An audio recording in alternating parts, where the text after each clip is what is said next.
À plus de 300 km/h sur deux roues, la moindre erreur peut être fatale. Ron Cook, roi de la vitesse. Ron Cook détient 12 records du monde. Et ici, à l'image, son meilleur chrono, 312 km/h. Cet Américain est l'un des quelques 500 pilotes de dragster moto. Ces gens-là sont plus apparentés dans le milieu de la moto à des casse-cous, à des artistes de cirque, qu'à des véritables pilotes. Ah, c'est un petit peu des kamikazes. Terrain privilégié de leurs exploits, l'Ouest américain et ses grands lacs salés. Cet endroit est propice pour ce genre de record parce qu'il constitue une très vaste surface plane, avec une absence d'humidité, donc un air moins dense, donc qui permet d'atteindre des vitesses élevées sans trop de perturbations aérodynamiques. Et pour franchir les 300 km/h, voilà la moto qu'il leur faut. Alors ça, c'est un prototype.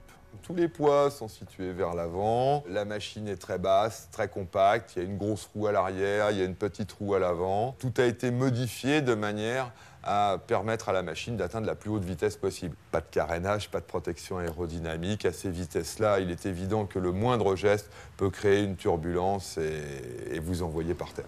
Mais au départ, bien évidemment, Ron ne pense pas à ce genre d'issue. Ron n'a qu'un objectif aujourd'hui, atteindre les 310 km/h.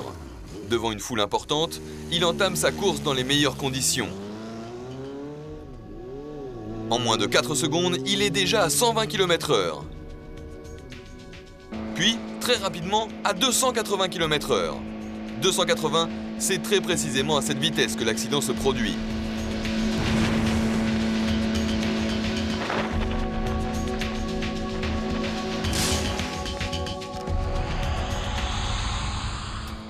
À l'origine de la perte de contrôle, très certainement une bosse, une minuscule déformation du terrain.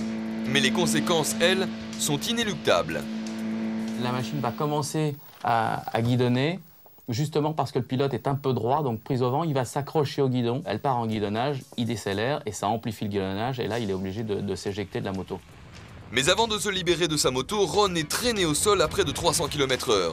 En réalité, il a eu le plus mauvais des réflexes. Le pilote, lui, qu'est-ce qui se passe quand ça part en guidonnage, hein? Le réflexe, c'est de décélérer et d'essayer de s'en sortir. Alors que là, il faudrait quand même rester bien groupé sur la machine, essayer de soulager ses mains sur le guidon, c'est-à-dire ne plus se cramponner au guidon, et de surtout pas couper les gaz. Tout ce qu'on n'arrive pas à faire quand on est en catastrophe. Même si à l'arrivée, il n'a pas grand-chose, il doit être quand même vraiment brûlé parce que frotter à cette vitesse sur le sol, à travers la combinaison en cuir, ça brûle quand même. Hein.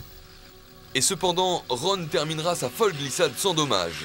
Ni brûlure, ni blessure sérieuse. Alors que la moto, elle, poursuit sa route.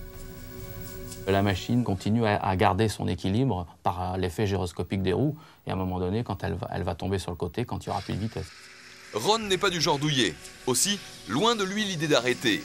À peine le temps de se relever, retrouver ses esprits, préparer une nouvelle moto, régler la direction et la puissance, et le voilà, quelques jours plus tard, de nouveau en selle. Ron est prêt pour de nouveaux exploits. Mais là encore...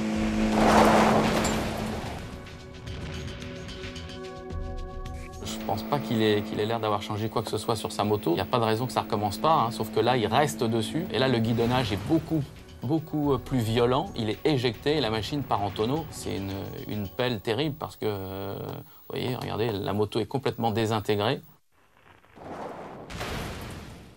Je déteste voir ce que j'inflige à mon corps. Ron a donc battu son record personnel. Mais à quel prix? Voilà ce qu'il reste de sa moto. Cette moto est en 1000 morceaux. Et moi, je suis en un seul. Une jambe cassée, un bras fracturé, quelques mois en chaise roulante, peu de choses au regard d'une telle chute. Avant ces 2 accidents successifs, Ron, professionnel depuis 15 ans, n'était jamais tombé. Est-il encore partant pour de nouvelles prouesses? Quand vous approchez des 320 km/h et que vous êtes encore en vie après avoir chuté 2 fois, vous reconsidérez les choses. En général, à cette vitesse-là, vous n'êtes pas là pour en parler. Mais moi, je suis encore là, alors je vais y réfléchir.